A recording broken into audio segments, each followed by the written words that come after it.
Hi friends, ఈరోజు మన వీడియోలో మన తోటలో ఎలాంటి కెమికల్స్ కానీ మందులు కానీ యూస్ చేయకుండా నేచురల్గా సేంద్రియ ఎరువులతో పండించిన పాలకూరతో కమ్మని నోరూరించే పాలకూర పప్పు తయారు చేసుకుందాం.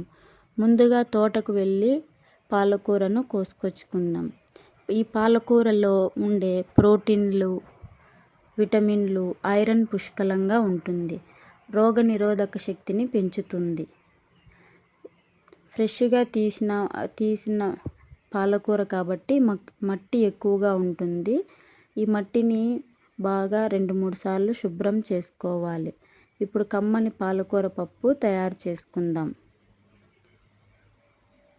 ముందుగా ఒక బౌల్లో 1 కప్పు కందిపప్పు తీసుకొని అందులో నీరు పోసి బాగా నలిపి నీటిని బయటకు వంపేయాలి. ఇదే విధంగా 2-3 సార్లు కందిపప్పును బాగా శుభ్రం చేసుకోవాలి. ఆ నీటికి బయటికి వంపేసిన తర్వాత ఇప్పుడు పప్పులో కొద్దిగా నీరు పోసి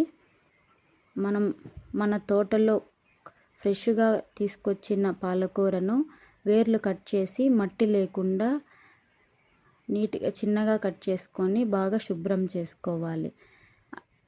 ఇప్పుడు ఇందులో 2 టమోటాలు, 1 ఆనియన్, 10 వెల్లుల్లి రెబ్బలు, కారానికి సరిపడా 20 పచ్చిమిరపకాయలు, కొద్దిగా కొత్తిమీర. పప్పులో బీరకాయ వేయడం వల్ల పప్పు రుచిగా ఉంటుంది. బీరకాయను చిన్న ముక్కలుగా కట్ చేసుకొని పప్పులో వేసుకోవాలి. ఇప్పుడు చిన్న నిమ్మకాయ సైజ్ అంత చింతపండు తీసుకొని శుభ్రం చేసుకొని పప్పులో వేసుకోవాలి. 1/2 టీ స్పూన్ పసుపు, 1 స్పూన్ ధనియాల పొడి, 1/2 టీ స్పూన్ జీలకర్ర మెంతి పొడి, 2 స్పూన్ల రాళ్ళ ఉప్పు,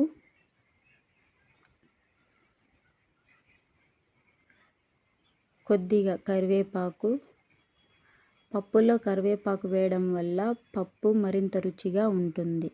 ఇప్పుడు పప్పులో కొద్దిగా నీరు పోసుకొని